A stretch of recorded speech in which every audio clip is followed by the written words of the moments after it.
Few topics in ancient American history are fraught with as much controversy as the settlement of the Americas. This controversy isn't anything new. This is a question for which there's been an unclear answer for centuries.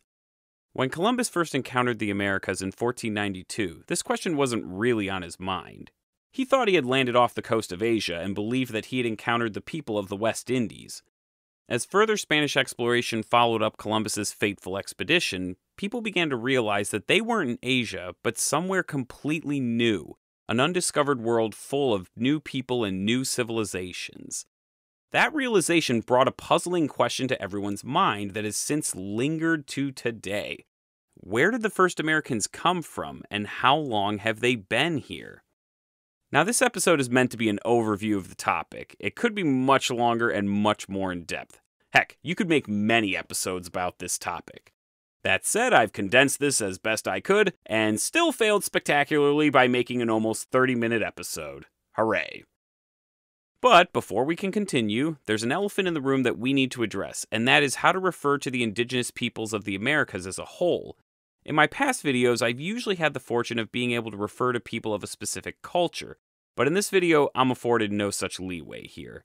In an ideal world, there would be consensus among all indigenous peoples on how they should be referred to, but alas, there is not, and that has generated some controversy. The four terms that I see most of the time are Indian, Native American, Amerindian, and Indigenous people. Now, each of these have their pros and cons. Many indigenous people do identify as Indians, although we all know that the name is a misnomer. Native American is a good, concise term, but actually, it isn't used that much outside of the United States. Also, American is a European designation that comes from the name Amerigo Vespucci, so even that has its own baggage. Amerindian is what gets used a lot in the scientific literature, but that hasn't penetrated very far outside of it. Another version of this that you'll see when you read about this specific topic is Paleo-Indian, but like Amerindian, it doesn't see much light outside the pages of scientific literature. Indigenous people is the latest term that's really gaining traction all around. The point I want to make here is that there isn't a solid consensus, and you can make a case for each term. I personally prefer the terms Native American and Indigenous peoples, and until now, I haven't heard any objection to the terms when I've used them in my videos, so those are what you're going to hear in this episode. You'll probably hear the term Paleo-Indian a few times as well. Well, without further ado, let's proceed by discussing the previous theories about the settlement of the Americas. Throughout the centuries, and even today, lots of theories have floated around about the origins of Native Americans. One of the first people to give an explanation was a Jesuit missionary in Mexico, Jose de Acosta. De Acosta proposed that the indigenous people had migrated to America from Asia and that there was an unknown land route uniting both continents. For 16th century thinking, this was pretty good, and De Acosta was on the right track. Unfortunately, De Acosta's ideas did not take off with the wider public, and instead, a popular theory that the first Americans were descended from the lost tribes of Israel took root. Now, these were the tribes that were deported from Israel after the Assyrian conquest. This might sound pretty far-fetched today, but this theory was all the rage for a time, and it got lots of high-profile endorsement from men like William Penn, Cotton Mather, and Joseph Smith. Using this theory as a basis, many naturalists concluded that humans must have arrived in America around 3000 BCE. When you think about it, that's insanely recent. But such a view couldn't last forever, and as archaeology began to develop in America, a new picture began to emerge. The turning point came in 1908 when George McJunkin, a former slave-turned-cowboy and self-educated geologist, discovered the skeleton of a bison antiquus in a washed-out gully outside of Folsom, New Mexico. Bison antiquus was a larger version of the modern bison, dating back to the Pleistocene.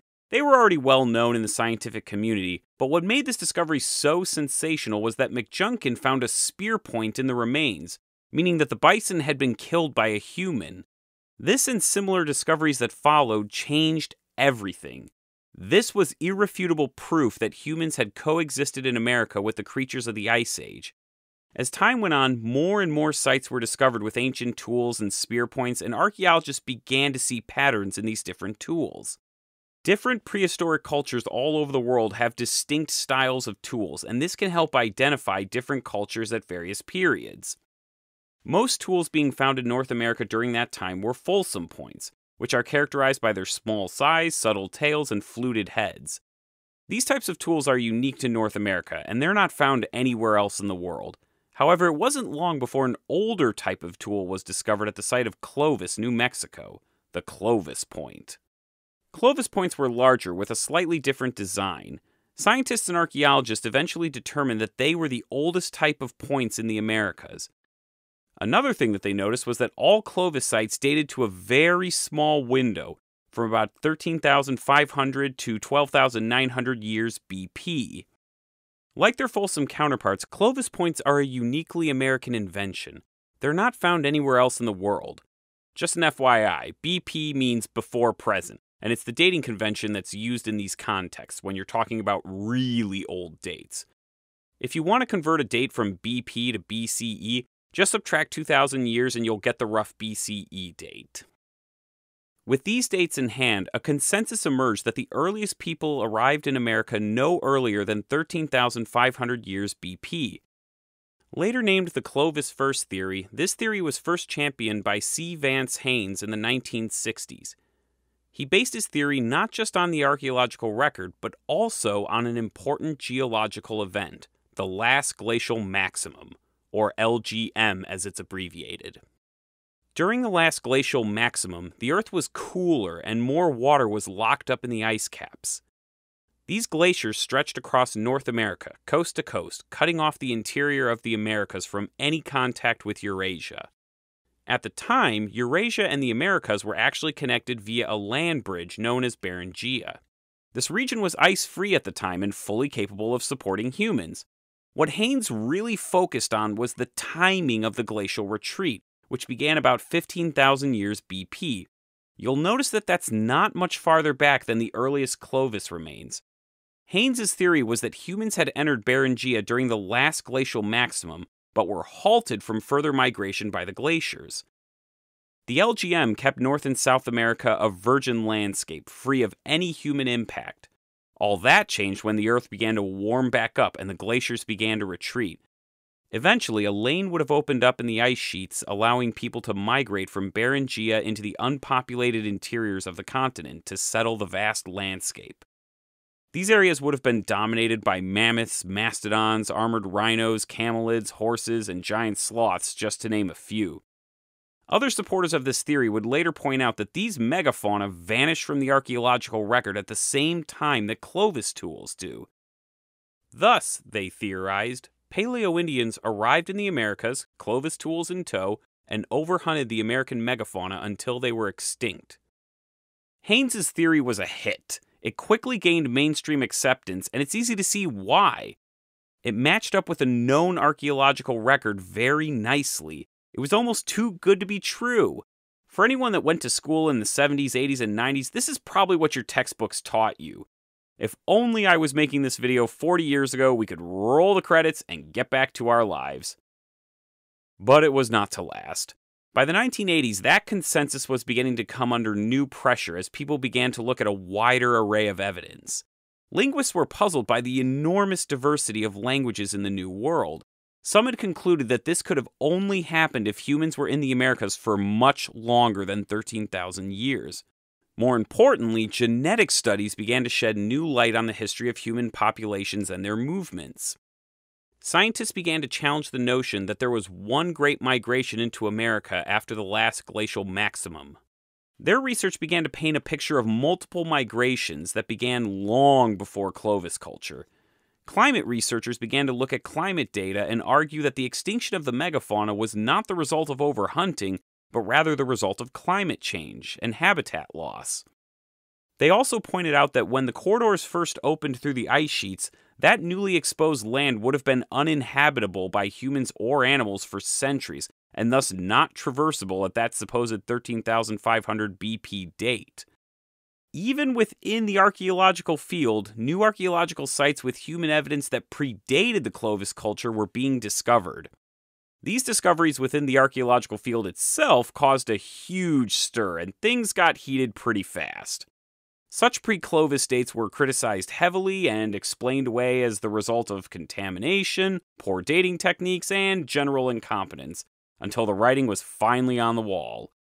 People really hate to see a good theory go. So where does that leave us? Well, in a bit of a mess, I'm afraid. The picture of human migration into America is far from settled, and competing evidence paints very different pictures. Let's look at the archaeology first. As I mentioned before, several sites predating the Clovis first theory began to emerge. One of the most important is the Monteverde site in the far south of Chile.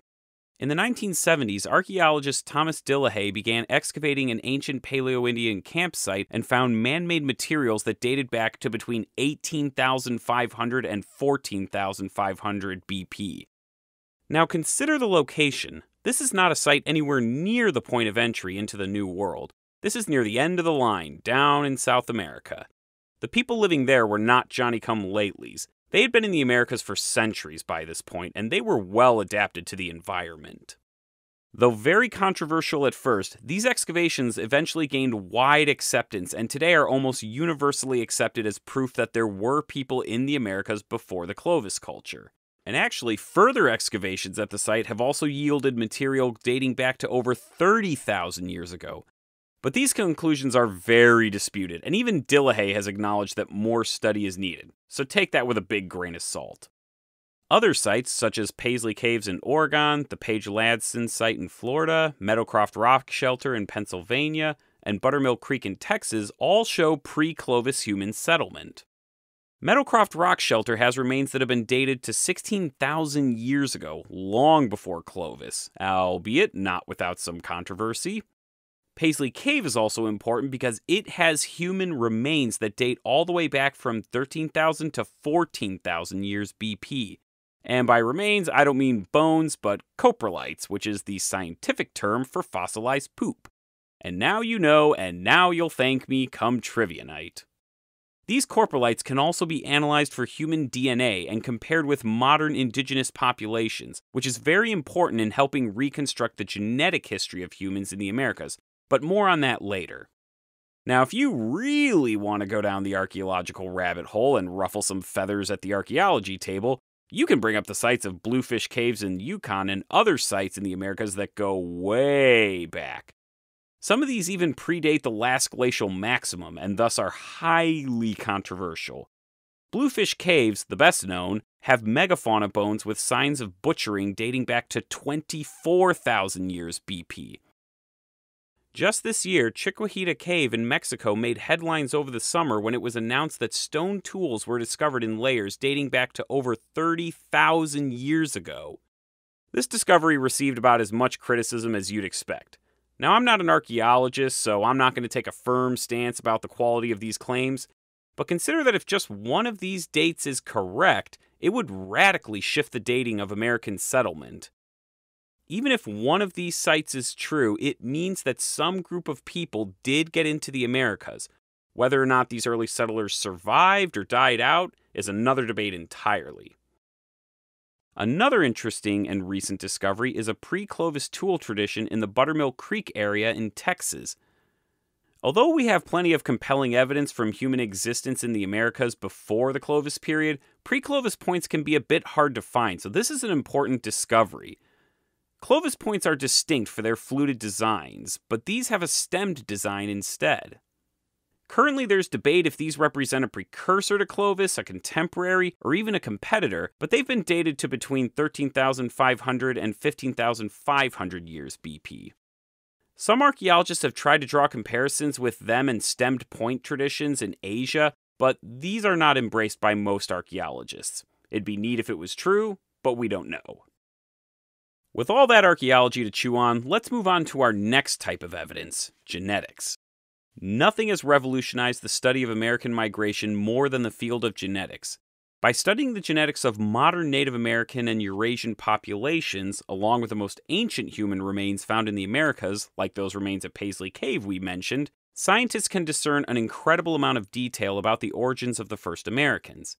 Now, before we proceed, I just want to say that this is a very active field of study and that our understanding of this is constantly changing, and it's very possible that this could be revised in the future. Also, if you read any of these studies, you'll be assaulted by a lot of genetic terms and scientific jargon.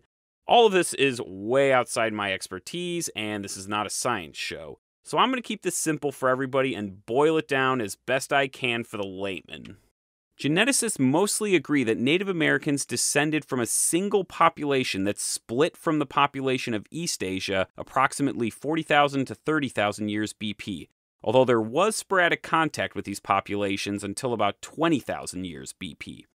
What happens next is a bit more complicated.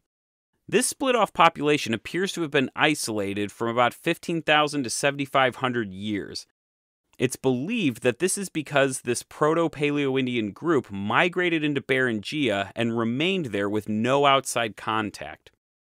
This period is usually referred to as the Beringia standstill, and during this time there was a severe genetic bottleneck in the population. The genetic homogeneity of all Native American populations is owed to this bottleneck. At some time between 17,500 years BP and 14,600 years BP, this ancestor population diverged into distinct northern and southern Native American branches. This is important because this split almost certainly happened after humans had arrived in the unglaciated North America and began spreading into the continent. Note the dates here. This is supposedly before the corridor through the glaciers was viable. Genetic analysis also tells us that this movement into the Americas was rapid rather than gradual. Now, it's important to bear in mind that this is not necessarily a hard date of first entry. It is theoretically possible for people to have migrated earlier, only to have eventually died out, leaving no genetic evidence in the modern gene pool. Genetics, like any other field of science, has its limits. Interesting side note, by the way, this Asian origin is also borne out by linguistics. The Na-Dene languages, which include Tlingit and Ayak in the north and the Apache and Navajo languages further south, bear striking and unique similarities to the languages of Siberia, if you know where to look. Along the Yenisei River in Russia, there's a family of languages appropriately called the Yeniseian languages. These languages, only one of which survives today, are incredibly distinct and complex. I'm not going to get into all the linguistic specifics, but suffice to say, these unique features are not shared by any other languages in Siberia, but they do appear in several of the Na-Dene languages in North America. How crazy is that? I thought it was interesting, at least. If you're a language nerd, I highly recommend reading up on it. Of course, all this evidence about when people entered the Americas leaves us with another important consideration. How did the first Americans get into the Americas? Now, as I mentioned earlier, the ability to get into the Americas overland hinges on the glacial barriers and their retreat. Now, in researching this episode, I came across a lot of varying opinions on this. I've seen scientists claim that an overland route through the thawing glaciers was possible before the 13,500 year BP mark, but I've read from others who have stated that this is very unlikely. Although an overland cross was certainly possible at some point, the exact timing of that ice-free corridor and its viability seem to be a bit disputed. Remember, it's not enough to just have a corridor, it must have enough flora and fauna to make a passage possible. If that ice-free corridor is a bit problematic for you, there's good news. A newer theory that's been gaining more and more attention is the coastal migration theory. This theory is exactly what it sounds like, that people originally migrated down the Pacific coast past the glaciers and into the Americas. Previously, it was thought that boats were not invented until about 10,000 years ago, but evidence from islands in Southeast Asia and Australia show human habitation dating back from 50,000 years ago. In these cases, the islands have never been connected to the mainland and could have only been reached by boat. The seas are just as bountiful as the forests and plains, and a migration may have been more sustainable than initially thought. These routes down the Pacific coast are sometimes referred to as kelp highways. The biggest problem with testing this theory is that since the glaciers melted, the sea levels have risen hundreds of feet, and any old coastal sites are now underwater. There's been a lot of recent work in the past several years trying to identify possible sites to excavate underwater, but this is an ongoing process. Hopefully more on that in a few years. Others have searched elsewhere for an entry path into the Americas. A controversial theory called the Solutrean hypothesis theorizes that humans came to the Americas from Europe. More specifically, that people from the Solutrean cultures of Europe sailed up along the glaciers and across the North Atlantic. They point out that many pre-Clovis sites are in the eastern United States. Although it has its vocal supporters, this theory has not enjoyed mainstream attention, and most archaeologists agree that a northern crossing would have been extremely difficult, if not impossible. Genetic studies have also not reinforced the idea of a European origin for indigenous Americans. Other critics point out that Clovis tools bear little similarity between the stone tools of the Solutrean culture in Europe. More likely, these eastern pre-Clovis sites are just the result of habitation and not indicative of a migration route. Others have proposed a passage through the Pacific by Polynesians or Aboriginal Australians. Proponents of this theory point to early human remains in the Americas that have similar cranial features to the Aboriginal and Polynesian peoples. But craniology has its limits and its critics. While it has been proven genetically that Polynesians did eventually make contact with South America, the evidence shows that this would have happened about 800 years ago, long after the Americas were densely populated. But wait, there's more on the controversial front. Drawing upon those pre-LGM sites I've mentioned earlier, Stephen and Kathleen Holan have recently suggested a migration of people into the Americas between 40,000 and 30,000 years ago, called the Mammoth Steppe Hypothesis. They theorize that East Asian populations would have followed the megafauna across Asia through Beringia into the American steppes before the last glacial maximum. At the time, these steppes would have represented the largest biome on Earth, connecting Europe, Siberia, and the Great Plains of the Americas. This would explain those very early but controversial sites in North America. Again, this hasn't garnered mainstream acceptance, but it's still an interesting theory. As you can see, there's no perfect theory that fits all the evidence we have, which is what makes this topic so fascinating. It's the rare instance where many different theories can be entertained. As time goes on, I'm sure we'll see this picture change as more and more discoveries come to the fore. If you're curious about what I personally think, I'm a sucker for the coastal migration theory. Water transportation can be done rapidly, and enterprising mariners can make good use of the ocean's resources. If Viking exploration has shown us anything, it's that the glaciers of Greenland and the Arctic didn't hold back determined voyagers from reaching America, but that's an imperfect and problematic comparison. I'm certainly no expert, just another enthusiastic amateur on the internet. Let me know in the comments how you think the Americas were reached. So who were these people? It's impossible to fully reconstruct their identity and culture, but archaeology does give us a few clues. Contrary to the old image of nomadic hunter-gatherers slowly hunting all the big game in the Americas to extinction, the first Americans were likely clan-based hunter-gatherers living on a variety of food. Interestingly, across different Clovis sites, the most common bones don't come from large megafauna, but instead from smaller game. Stone tools, even in Clovis culture, show an incredible variety beyond just hunting and butchering. There are even Clovis tools that were designed to cut grass and foliage. South America has several distinct tool traditions of its own that reflect lifestyles adapted to the different environments. Later cultures show a preference for smaller, lighter points, probably because they valued their mobility. One extremely puzzling fact about the first Americans is the rarity of human remains. While early Homo sapiens skeletons can be found in Africa, Eurasia, and Australia, they're very rare in the Americas, which denies us important burial evidence. Some archaeologists have tried to draw conclusions from this trend and speculate that the first Americans cremated their dead or did not practice ritual burial, but no one's really certain. It could just as easily be that we're looking in the wrong places and that we just haven't found that many yet. Ultimately, it's very hard to reconstruct the culture of a diverse people from such limited evidence. Regardless of who they were and where they came from, the first Americans were incredibly successful. Within just a few thousand years, they had spread to every corner of North and South America from a founding population of perhaps only 1,000 individuals. They transformed the land and changed the history of the world, all while being cut off from their ancestors in the Old World. In time, that plucky group of explorers would become the Pueblo, the Choctaw, the Mexica, the Maya, the Zapotecs, the Muisca, the Chimu, the Inca, the Mapuche, and so many more. What I would give to know what the first Americans thought as they stood on the edge of the Old World and decided to take that first step into the undiscovered Americas. Did they have any idea that they would be the beginning of something so incredible? If only we could know. Thank you for watching, and don't forget to like and subscribe and support us on Patreon and follow us on Facebook. I'll be releasing another video shortly after this one with some channel updates, so don't miss it. Take care, and see you later.